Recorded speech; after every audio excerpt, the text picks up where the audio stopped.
Shalom Aleichem. My name is Rabbi Gedalia Zweig. I will be your narrator in this second documentary from the Jewish Heritage Project. We invite you to watch The Awakening of Judea and Samaria. Today, you will witness the great spring of Jewish life in the so-called Jewish settlement communities of Judea and Samaria, also known as the West Bank. This is the land at the cradle of Jewish civilization, the very land where the promises were received by Abraham, the father of the Jewish people, saying that his descendants would inherit this land. Now, almost 4,000 years later, those promises are now being fulfilled before our eyes, as we can see the ancient map of Israel is being reassembled on this land as it was in the days of Joshua. Ancient communities and places are returning and are beginning to blossom before us. Let us start off now by first hearing from Daniella Weiss. The number one forcing power, pushing power, motivating power, guiding power of what is going on in the hills today is Rabbi Tzvi Yehuda Kook, Arav Tzvi Yehuda Kook, who is the leader, the spiritual leader of our movement of Gush Emunim. So indeed, many people joined. Some of them are called religious, some of them are not religious, and indeed the lasting motivation of always building here, clinging to these hills, loving them, being dedicated to them, it goes hand in hand with religious roots and with religious motivation and realization. The Yom Kippur War had its special individual characteristic, the fact that we were taken by surprise. I mean, the Jewish nation was taken by surprise on the Day of Atonement, on the day of Yom Kippur, when we all Jews pray, where we all fast, so close to God, then we get a slap in the face from God. We hear this siren telling us to go to the shelters. I felt it was a direct call from God to do something that we didn't do up to that moment. And I translated it in one way only, and as awakening alarm, awakening call from God to go to the mountains, to go to the hills, to go to Shilo, to go to Bethel, to return to Tekoa, to return to Dutan, to return to Elon Moreh, to return to Shechem, to return to the heart of our homeland. It wasn't an individual call. It was an awakening call for a nation. We all pray for good future for our people that will come soon with no suffering, just with the happiness of building the land of Israel. We learn in the prophets that it is written, "And they will yet again plant vines on the mountains of Samaria and drink their wine." Hi, my name is Tchia, and welcome to Nahalat Binyamin Visitor Center, Psagat Winery.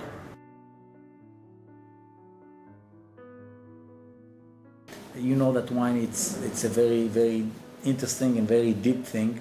Here in Psagat Winery, we focus only it's a boutique winery, and we focus only in a very, very high quality wines.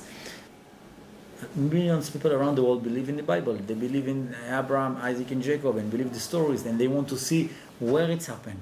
When you walk the land, when you take a look, when you visit, you can understand really the morality and what standing behind. And this is what we're trying to do here. We in Psagat Winery, we start with 4,000 barrels a year, and now, thanks God, we're making more than 100,000 barrels a year.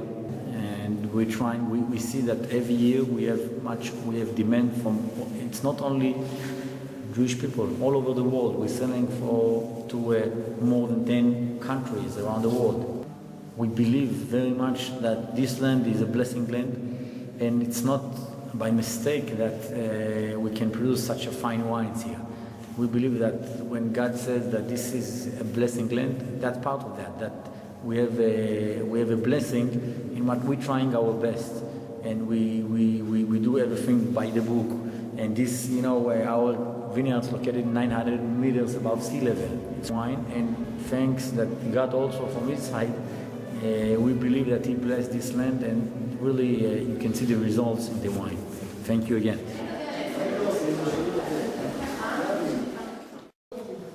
Thank you for coming to Psagat Winery. Come soon.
And those of us who live here, we're aware of it, not enough.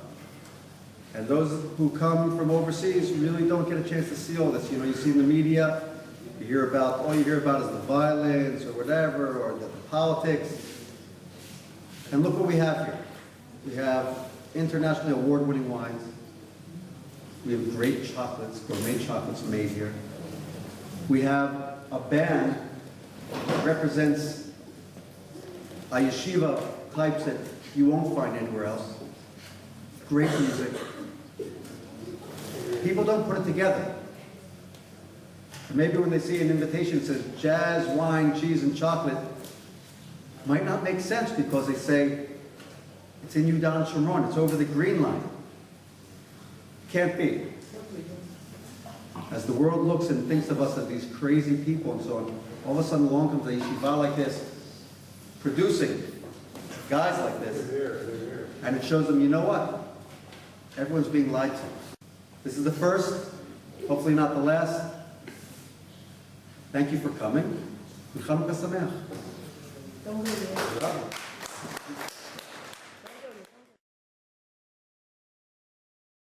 One of the great miracles of modern day is the discovery of the ruins of ancient Shilo. And not only that, but in the valley of Shilo they have found the location where Joshua set up the tabernacle, also known as the Mishkan, that was in the wilderness of Sinai, which contained the Ark of the Covenant. Here in Shilo rested the Ark of the Covenant for 369 years, until Shilo was destroyed. A few years later, King David rose up and later made Jerusalem the capital of Israel. He brought the Ark to rest in the place where today we call the Temple Mount.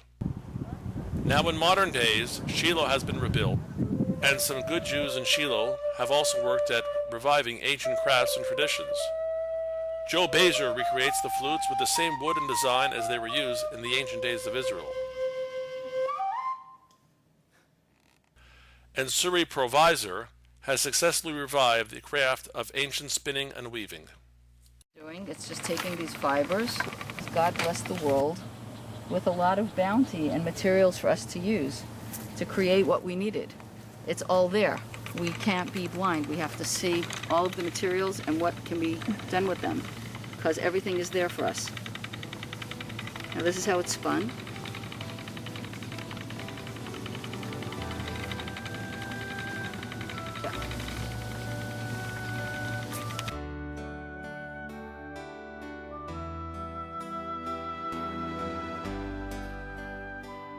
Don't forget the Mishkan was here for 369 years, and people from all over Israel used to come up to Shilo and bring their gifts and their first fruits and everything and their sacrifices. And this is the place. This is where Hannah came with Elkanah, the whole story of Samuel's birth. Hannah came to Shilo during one of the festivals and asked for a child. So we recreate that feeling. We make huge festivals on the holidays, and visitors come from all over Israel. And we have tons of craft workshops and ancient crafts. We do spinning and weaving, and we have flute making and hair braiding and tambourine workshops and drummers and actors, and it's really beautiful. Great music, and you really get the feel that you're in ancient Shilo. Here we are in ancient Shilo. This is the area settled on the bottom, and here is modern Shilo up the hill.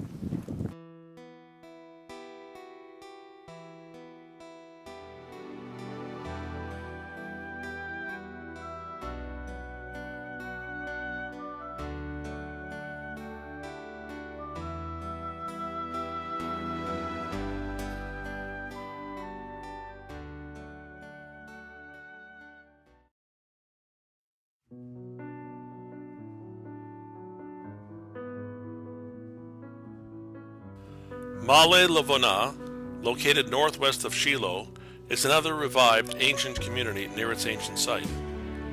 Yossi Maimon, a founding resident of this community, tells us what it was like starting out. 1983, I had in Shilo a horseback riding business.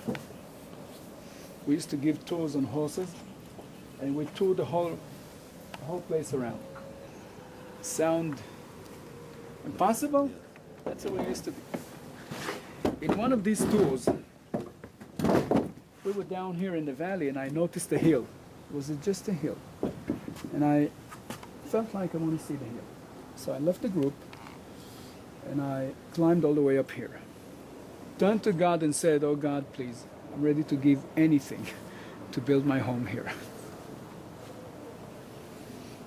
I don't know how long I sat here, but 2 weeks after, I realized that God hearing prayers, because my wife took a ride with a guy which told her that there are plans to settle this hill, and they're looking for families, young families, in order to do it. And she turned to me, and that's what she said. She said, "Listen, I took a ride with somebody who told me that." And I said, "Where's the meeting?" She said, "Tonight, here and there." So I ran to the meeting, and I heard the guy talking. And at the end of the talking, I turned to him and said, "Okay, when can we start?" He said, "Who are you?" I said, "Well, we'll see, whatever." He said, "What do you do?" I said, "I have a horseback riding business." "What are you going to do with the horses?" I said, "Oh, don't worry about it." I gave it up. And basically on the same very night, I gave up the horses to my partner, and I started to work for a year in order to make this happen. A year after, Independence Day, 1984, we got the permit to move and live here on top of the mountain, 4 families. And that's the way Ma'ale Levona started. I felt like returning back here is returning back to the pages of the Tanakh. The Tanakh was written 3,000 years ago. But actually, we continue to write it today.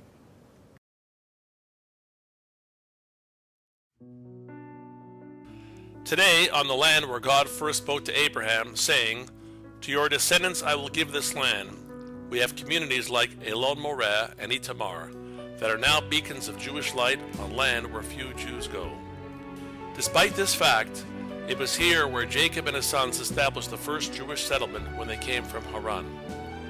The name of that settlement was Israel. It has taken special dedication and strength to settle here in our time, but the people are resilient and productive. Let's go to the Zimerman family farm in Itamar and hear from Rachel Zimerman. My name is Raphaella Segal. I live in Itamar, and this is my organic farm. I've lived here for 28 years, and I'm from Toronto, Canada.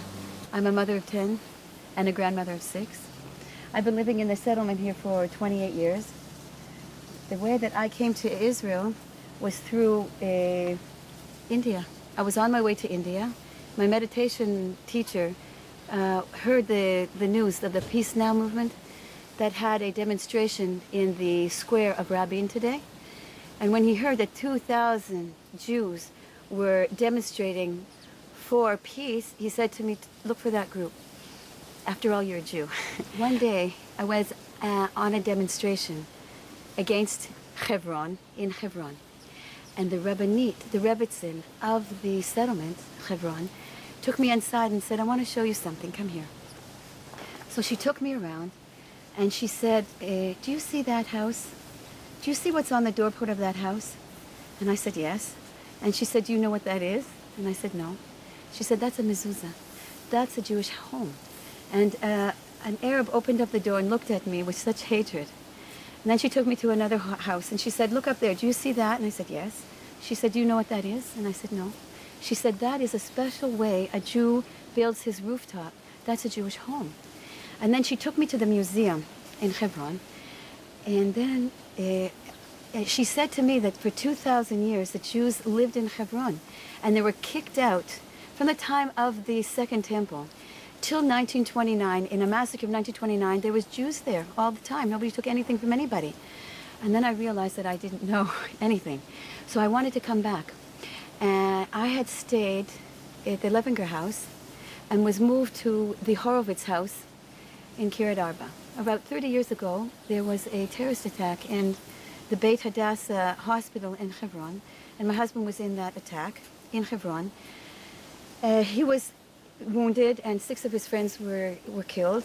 Zweig died in Alon's hands, and my eldest daughter is named after him. We got married in Hebron. Rabbi Avichail Ronsky, who was the chief rabbi of the army. So Rav Ronsky brought us here. This, the area that you see right ahead of you, with those cubicle houses, was the beginning of the settlement 28 years ago. There were 5 families living here. There was no electricity, no water, 1 telephone for the whole settlement. This is a pond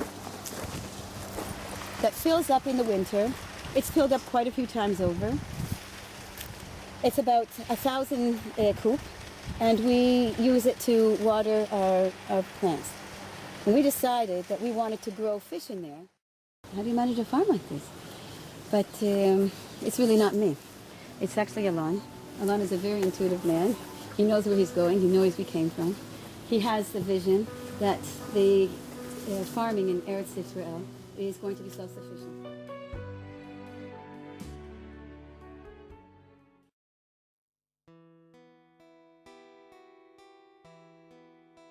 The struggle to settle this land has often come at great sacrifice and heartache. Many Jews have been murdered and terrorized by their neighbors. In a certain house on this street in Itamar in March 2011, terrorists passed by the fence and entered the Fogel family home and murdered the parents and 3 of their 6 children. The horrible terror attack put Itamar on the radar screen of Jews around the world. During the Shiva week, the Prime Minister, politicians, journalists, and others came to Itamar, many of whom had never been here or seen this great land. It was as if God himself was using the Fogel family Shiva to call a gathering of notable Jews to this location 60 kilometers north of Jerusalem. It was almost as if God was saying, Shema Yisrael, this is the land where you began. Here I first spoke to your father Abraham in the land, saying, to your descendants will I give this land. To here I brought your father Jacob when he came from Haran and he purchased this land. To here I commanded Joshua to bring all the children of Israel with the women and children after crossing the Jordan River in order to affirm Torah observance by Israel on this land. And here Joshua buried the bones of Joseph on the land promised to him by his father Jacob.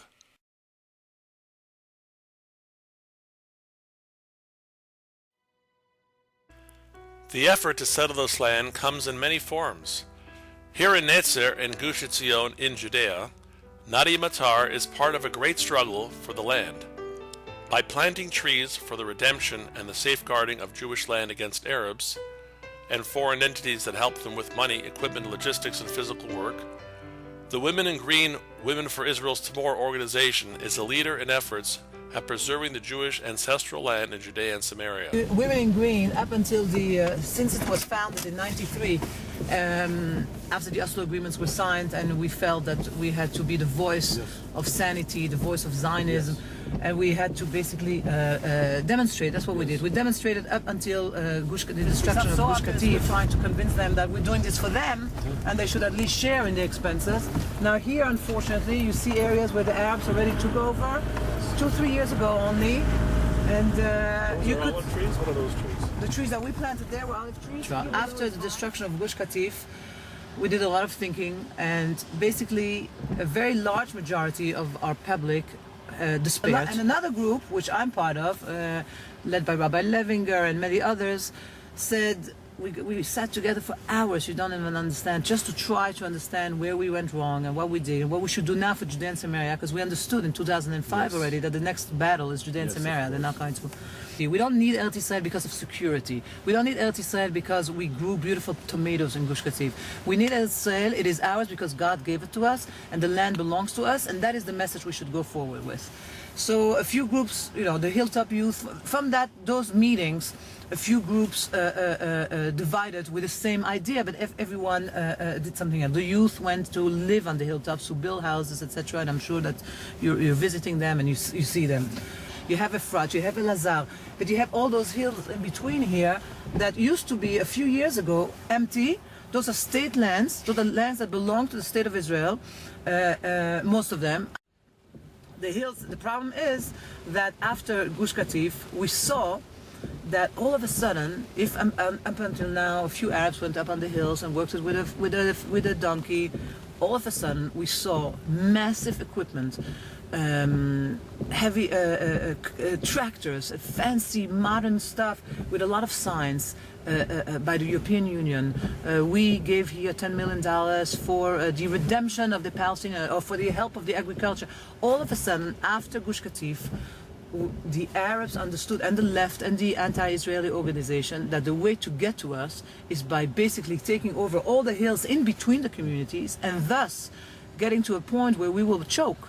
If Efrat can't grow, if Elazar can't grow, which Elazar and Alon Shutra, I'm going to show you now, I hope you can see it, are supposed to merge between the two Yishuvim with those hills. If the Arabs take over, basically we call it the agricultural jihad. In addition to building tens of thousands of illegal Arab homes, which another organization is dealing with, they're called Regavim, and they go to court and they fight it, we found out that not only is the illegal Arab building, there's also illegal Arab agriculture. And then a tzaddik, a righteous, an incredible guy came from the Galil. Let's maybe do something else. Let's try agriculture ourselves. Save the state land, and I'm a farmer, so I'll do it. And we joined together, Women in Green, those friends of ours, and this farmer, and we got a map. Here's the map of the area that we got. You see this main road? That is the main road from Jerusalem to Hebron. And this is the community of Elazar, which we are just next to, and Alon Shfut is right there. And we got a map with all those pink spots. All those pink spots are areas of plots of land, state land, that belong to the state of Israel, to the future of the Jewish people, that still have not been stolen by the Arabs over the years. But as you can see, if Alon Shfut is here, the community of Alon Shfut is here, and Elazar is here, and those hills were meant to be for the expansion of the Yishuvim for one day to merge together, the Arabs, from their point of view, very smartly put their foot in between, trying to prevent Jewish continuity between the two Yishuvim. And we figured, let's try to at least save what we can save and prevent the Arabs from cutting off Alon Shfut and Elazar. And we started first little by little, raising some money, etc. And according to the map, to redeem the land by planting. What is Gush Katif? I had the honor, and God sent me really a partner, which Yudit Katzover. Yudit Katzover is one of the founding members of Hebron. She was basically, after 67, the government didn't know what to do with this present from God. And they didn't want to settle. It's the individuals who took the initiative, like Rabbi Hanan Porat, Zichrono Livracha, and Rabbi Levinger, of course. And Rabbi Levinger said, as you know, I know it's famous, but he said we have to right away go back to Hebron.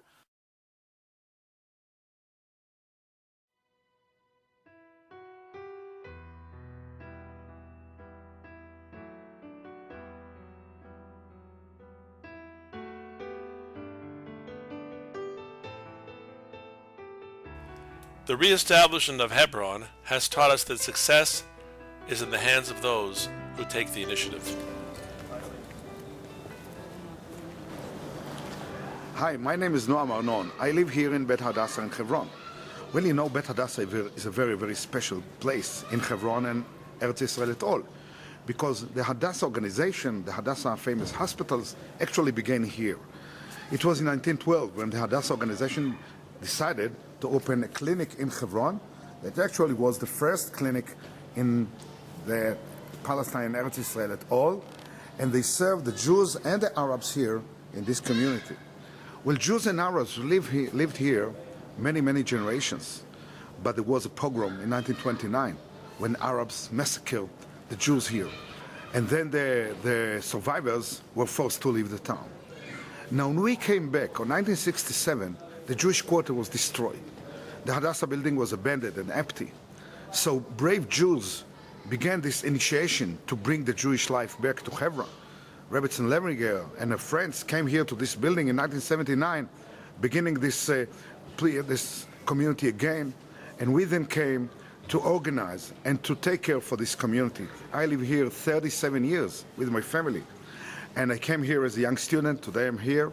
Thank God we have children, grandchildren, and the community is growing, and people come, and many, many people want to come to live in Hebron because they feel this is a very, very important place for the Jewish people, for the Jewish history, and for the Jewish future. Because you can't have a future without having a past. And here is our past. So, one day, a group of women, led by the wife of Rabbi Levinger, decided the time has come. They took a ladder, brought it to the Kasbah, right here under the building of Beit Hadassah, entered into the building, cleaned it up, and stayed the night. Morning comes, and one of the patrols of the army noticed them here. What do you do here? We're returning back to Hebron. No, you can't. Yes, we can. An argument, pushing, shoving, whatever. At a certain point, Menachem Begin, Prime Minister of Israel at that time, says to them, "You want to stay? No bother. No problem. Stay. But nobody leaves and nobody in. We're going to seal the building." And they stayed. The amazing thing is that 10 women and 40 children were held up in Beit Hadassah for 1 year. Hi, my name is Chibat. My mother and my father name is Miriam and Moshe Levinger. Then we moved when I was 9 years old to Beit Hadassah with my mother. My father didn't come. We were only women and children there. Now I'm in my house in Susia, in Har Hebron. And I remember the days in Beit Hadassah, and it was so fun for me as a child to be there. They made a lot of things for us. A lot of young people came and teach us a lot of things. I remember these days as paradise.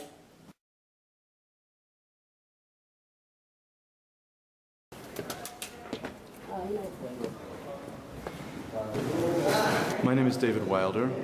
I grew up in New Jersey in the United States. I've been in Israel now for about 35 years, living in the Hebron region since 1981. I've been working here now in Hebron as a spokesman for the Jewish community for the last 17 years. How did I get to Hebron? After I got married, my wife and I, that was back in 1979, we believed it was important for Jews to be in Judea and Samaria. And rather than talk about it, we decided to do something about it. And so at that time, in 1981, we moved to Kiryat Arba, just outside of Hebron, lived there for 17 years. And then about 13 years ago, we moved down here into the community itself. You know, there's one thing that's very, very important that people should know. I received numbers about a week and a half ago from the police here. They keep statistics. They keep the numbers of people that come to visit here in Marat HaMachpela, the Tomb of the Patriarchs. 2 years ago, we had about 500,000 people here. Last year, we had over 700,000 people. All of those 700,000 people, I can't say they left the same way they came in, because Hebron does something to you.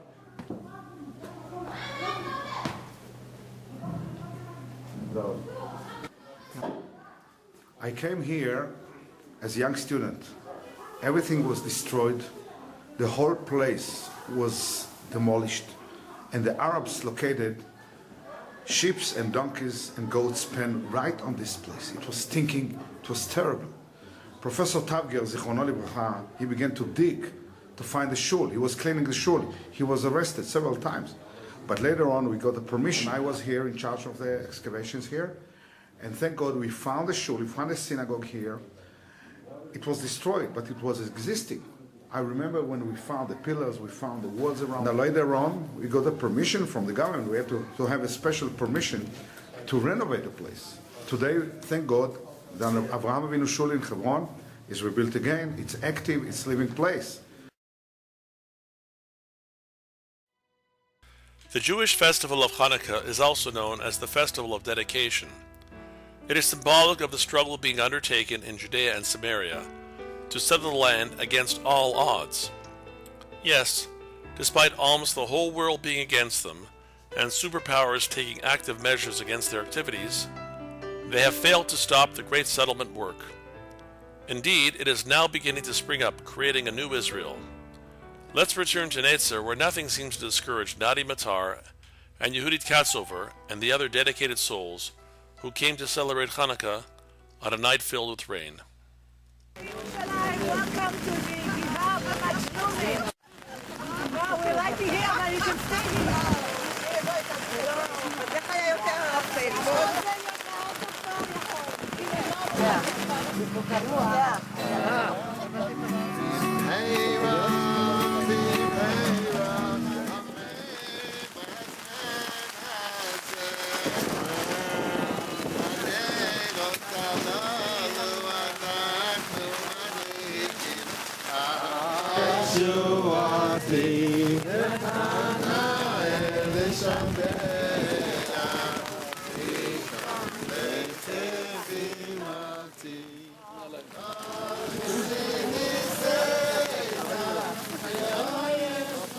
We'll come out to make a statement, to make a Jewish presence, to show a Jewish presence in those hills, even in those very difficult conditions. And I can say that all our friends here, like the Maccabees, are not afraid to say the land of Israel belongs to the people of Israel, given to us by the God of Israel. And on Hanukkah, this is a strong message. On Hanukkah is a message of strength, and it is great just to be here. It is great to be able to talk to you. We invite everybody to come here. Rain is a blessing from God, and Hashem is blessing us and telling us that He is giving water to the trees and giving us the strength to continue to plant and fight and build the land of Israel. The re-emergence of modern-day Tekoa on the land of ancient Tekoa is another jewel in the crown of Judea and Samaria. Tekoa is located in eastern Gush Etzion in Judea, about 15 kilometers south of Jerusalem. It was not only home to the prophet Amos, who was a herdsman in the fields of Tekoa until the day God called him, but we also learn in the Tanakh that Yoav, the commander of King David's army, brought a wise woman from Tekoa to speak before King David, to convince him to bring his banished son back home. Let's hear from two more wise women from Tekoa who are helping to build up the house of Israel.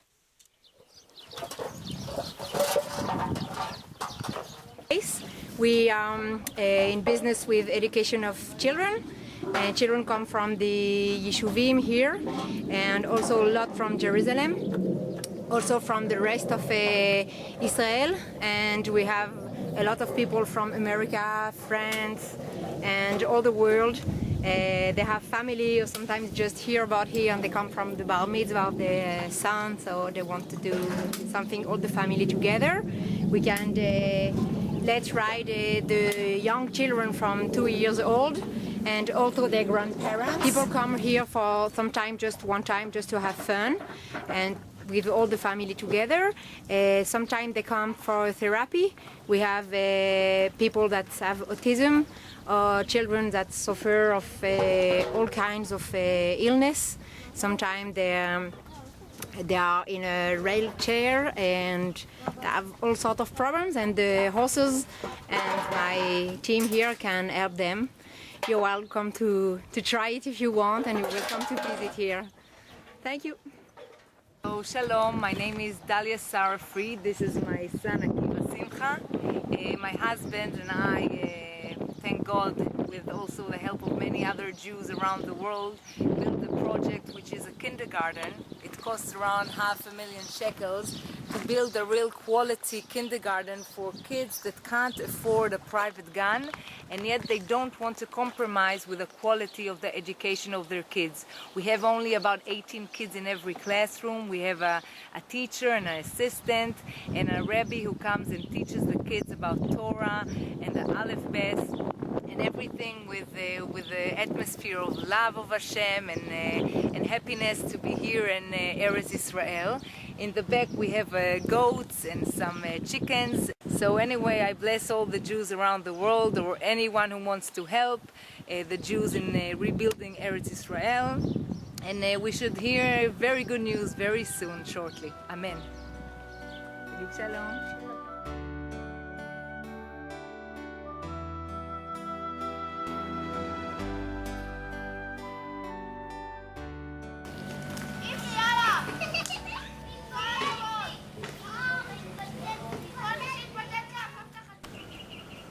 Dolev was built almost 30 years ago in 1983 by Gush Emunim.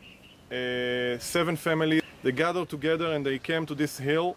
It was an abandoned hill, nothing was here, and they built the settlement from the beginning. Now Dolev is 250 families altogether.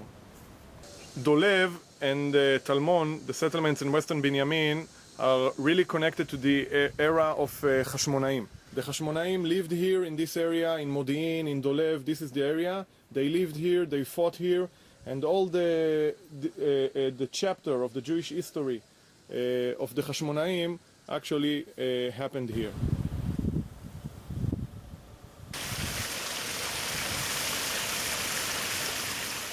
If you can see through the window, you see the beautiful hills of the section of Israel that is called Binyamin, that was belonged to Binyamin tribe in the past. The Ulpanat Dolev is one of the major projects that we are doing to contribute to Am Israel, to contribute to the Jewish people.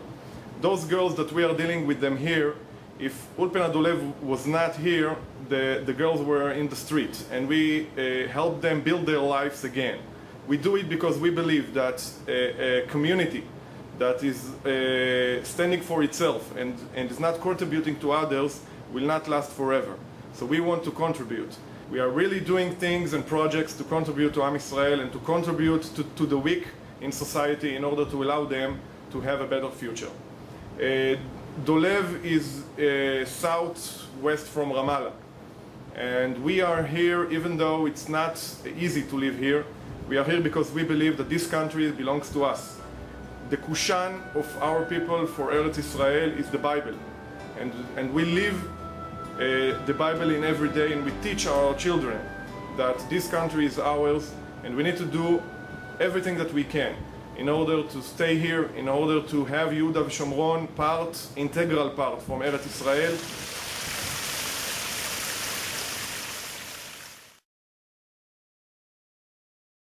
The ancient map of Israel could not be considered rebuilt without the re-emergence of Bethel on its ancient site. Bethel is where Jacob had his dream of a ladder to heaven. God spoke to Jacob in that dream, saying, "The ground upon which you lie, to you will I give it and to your descendants."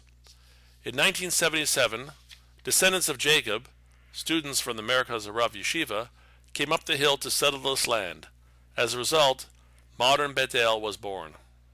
It was in Bethel that Arit Sheva's IsraelNationalRadio.com English broadcast was first established, and has been an excellent source of honest and true information coming out of Israel to the Jewish world.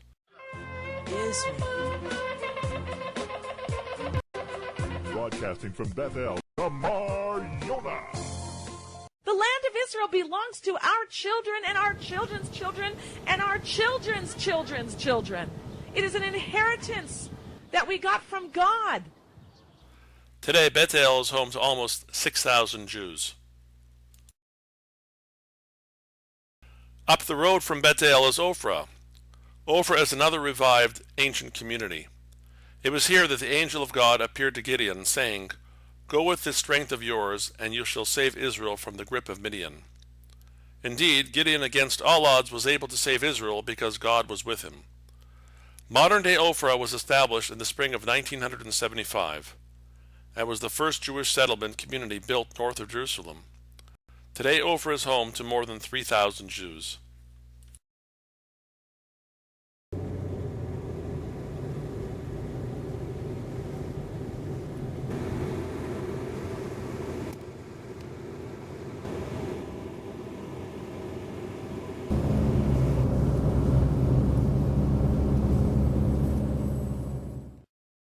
Shalom, my name is Yonatan Behar. I'm originally from New York, Jackson Heights, Queens. I live here in Har Bracha. We were the 13th family here. My wife is from Toronto, Jackie. We have 6 children. Our oldest daughter, Yael, lives here in Har Bracha. She has 4 of her own children. We're standing on Mount Gerizim. We call the mountain Har Bracha. Har means mountain. Bracha is blessing. Why do we call the mountain of blessing? Because when the Jewish nation entered the land of Israel on the other side of the Jordan, God commanded the Jewish nation to come to this mountain and the adjacent mountain, which is Mount Ebal. And this was on the first day of the entering of the land of Israel. God commanded us to come to this mountain. Half of the nation, 6 tribes, stood on this mountain, on Mount Gerizim, and the other half, the other 6 tribes, stood on Mount Ebal. And down below, in between the 2 mountains, is the city of Shechem, which the Arabs today call Nablus, but the biblical name and what we call it is the city of Shechem. And the priests, the Kohanim, and the Levites, the Leviim, stood down below in the city of Shechem with the Holy Ark. And they said they pronounced the blessings and the curses that are written in the book of Deuteronomy, in the book of Devarim.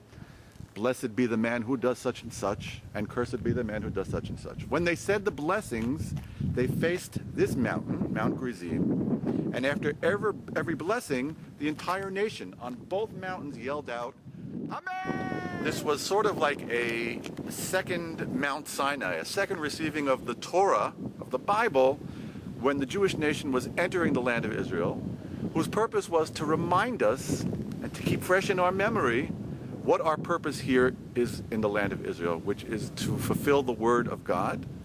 And therefore, when we're coming into the land of Israel, we have to be reminded what our actual purpose is here in Israel. That was a couple of thousand years ago, and now to bring you up to date, about, let's see, in 1984, the community of Har Bracha was created. It was first started by a group of people who belonged to Gush Emunim, the block of the faithful, which was which was created by Rabbi Tzvi Yehuda HaKohen Cook, who was the Rosh Yeshiva, the head of the Yeshiva of Merkaz Harav, the son of Rabbi Abraham Isaac Cook, who was the first chief rabbi of Israel. He told his students in Jerusalem that it came time to close their Gemaras, to close the Talmud, to close their books, and to go out and settle the land of Judea and Samaria. Today, all of the big communities in Judea and Samaria, whether it be Beit El in Binyamin, or Kidumim, or Har Bracha, or Shilo, all of these settlements were started by the students of Rabbi Cook, who listened to his instruction and went out, and each one settled and started his own community. The community of Har Bracha today, thank God, numbers close to 300 families. A far cry from the 13 when we first came here.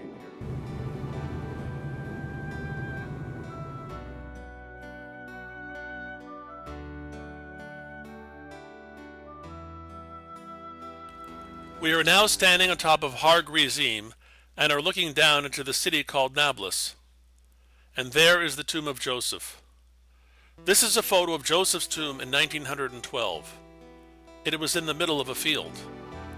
The land was desolate for most of the past 2,000 years.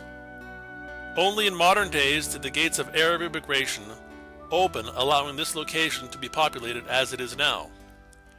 This is also the location of the ancient city of Shechem that we read about in the Torah.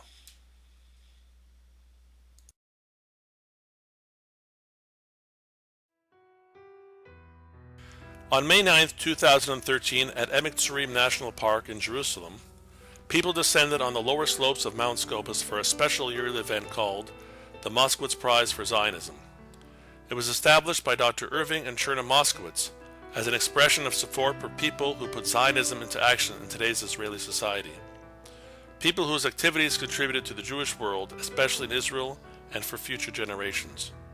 The highlight of the evening was the Lions Prize given to Rabbi Moshe Levinger, whose faith, dedication, and strength resulted in the establishment of the community of Kiryat Arba in 1971. This set the standard that indeed Jewish settlement of Judea and Samaria, which appeared impossible, could not only be done, but flourishing communities could be created. It was only needed that dedicated people take the initiative.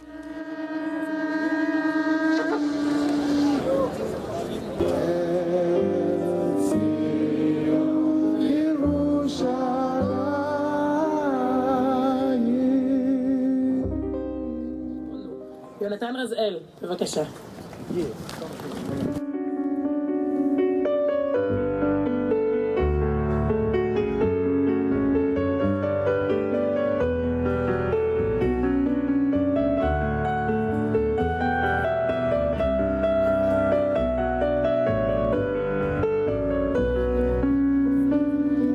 קטונתי מכל החסדים ומכל הצילני נא קטונתי מכל החסדים ומכל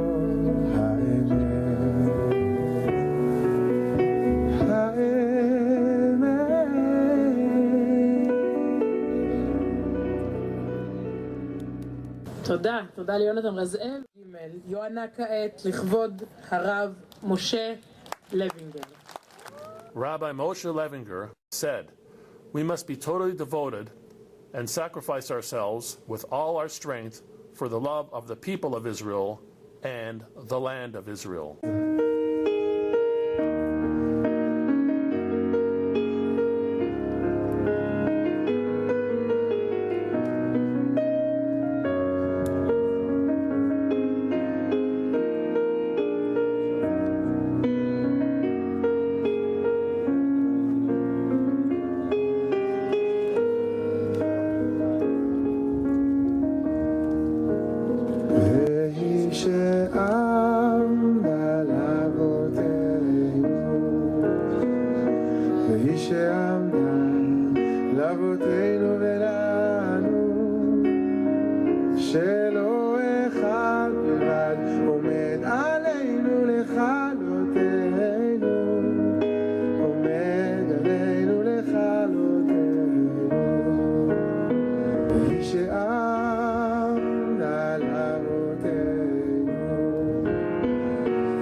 Now let's be a witness to the blossoming of Judea and Samaria, the land of God.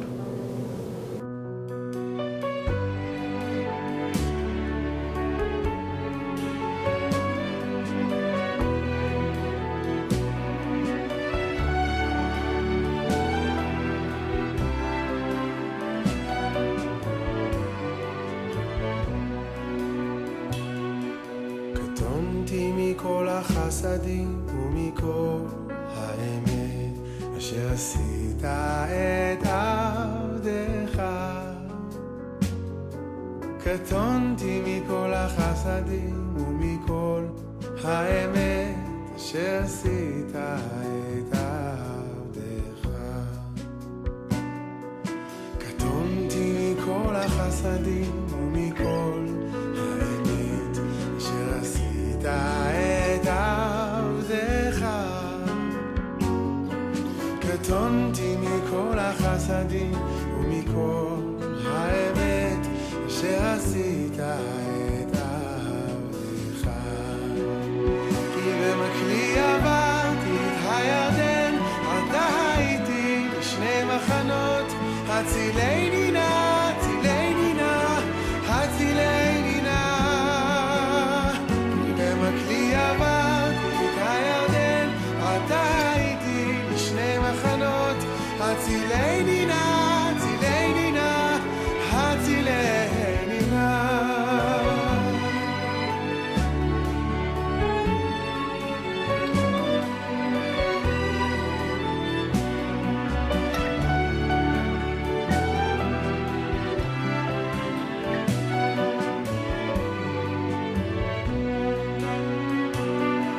קטונתי מכל החסדים ומכל האמת אשר עשית את עבדך. אני קטונתי מכל החסדים ומכל האמת אשר עשית את עבדך. במקלי עברתי את הירדן, אתה הייתי לשני מחנות, הצילני נא, הצילני נא, הצילני נא. במקלי עברתי את הירדן, אתה הייתי לשני מחנות, הצילני נא, הצילני נא, הצילני נא. כי חסדך גדול עליי, כי חסדך גדול עליי, והצלת, אוי הצלת נפשי, לשאול תחתיה.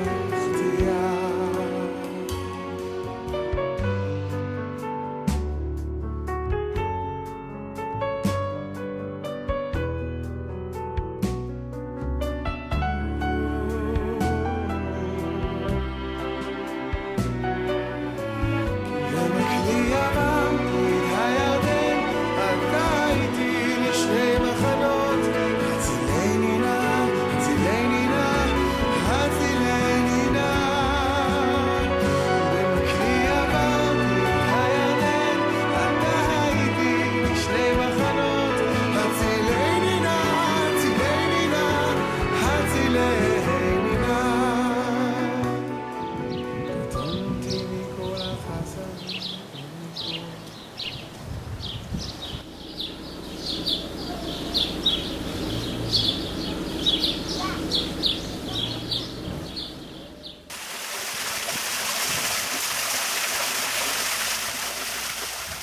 The return by Jews to Judea and Samaria has been a success story of God's faithfulness. And now today, the glory of this spring of Jewish life in Judea and Samaria is being revealed to the world, so all will know and be a witness that the natural inhabitants of this land have indeed returned. These are the Jewish people, establishing themselves on the very land where their nation was born.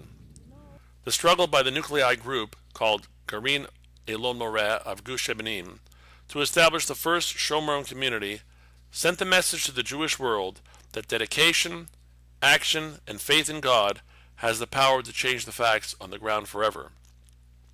The slogan of Gush Ebenim was simple: the land of Israel, for the people of Israel, according to the Torah of Israel. So it was, on Hanukkah 1975, Kedumim was born on a bare Shomron hill with 30 trailers. The great struggle to establish this Shomron community, in essence, was the true birth of the settlement movement as we know it, and thus began the race to resettle the ancient Jewish homeland.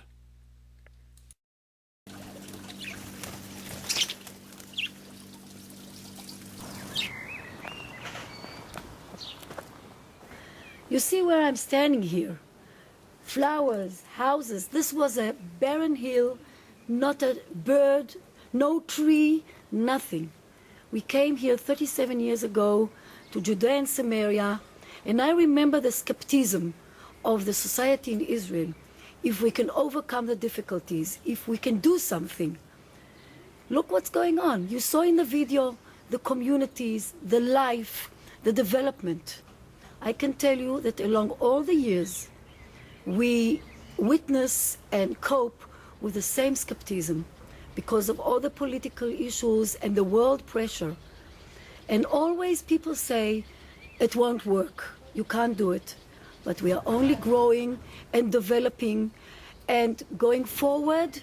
And the secret is that we feel the burden of the responsibility of making this place Jewish for the sake of Israel.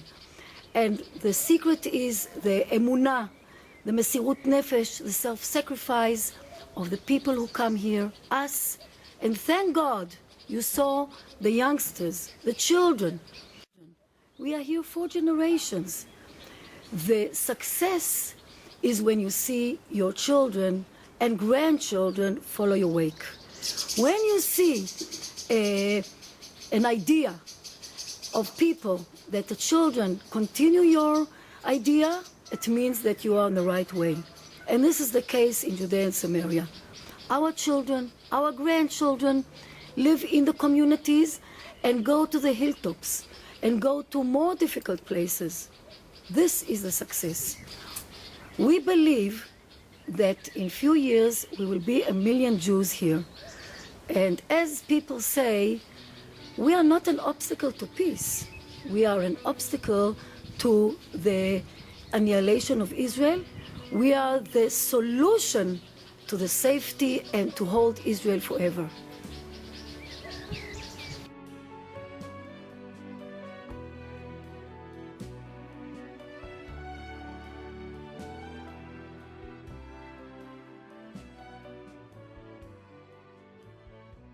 And we must remember the miracle that God gave us after 6-day war, that we thought it's the end of Israel, it's the end of state of Israel. And what a miracle we had in those days. As a child, I remember it. And I beg you to remember the miracle we had on these days, that we are still in Eretz Israel, in the land of Israel, holding the land of Israel for all the Jewish nation all over the world, not for the Israelis, for you, for your children, for your grandchildren, for the end of the Jewish nation. Wherever you are, please come to visit Israel. Come and make aliyah to Israel. I know it's not easy time. Never it was easy. Most of the Jewish people, since the destruction of the temple, were not in Israel. It's not easy to leave home, language, culture, friends, neighbors. But remember, God gave us all these years miracles, and we have to just open our eyes and look and appreciate that He's still with us and give us chances to move, to come back to our homeland. So we are waiting to see you in Eretz Israel.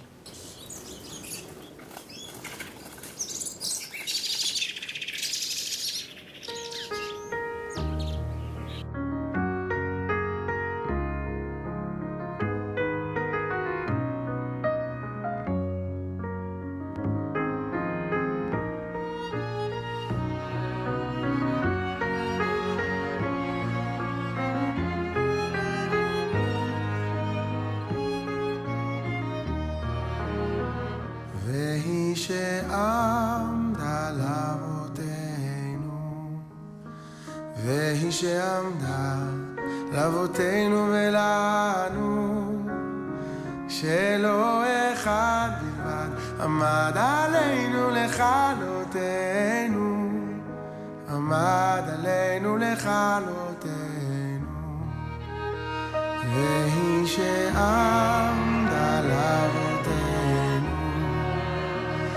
והיא שעמדה לאבותינו ולנו, שלא אחד בלבד עומד עלינו לכלותנו,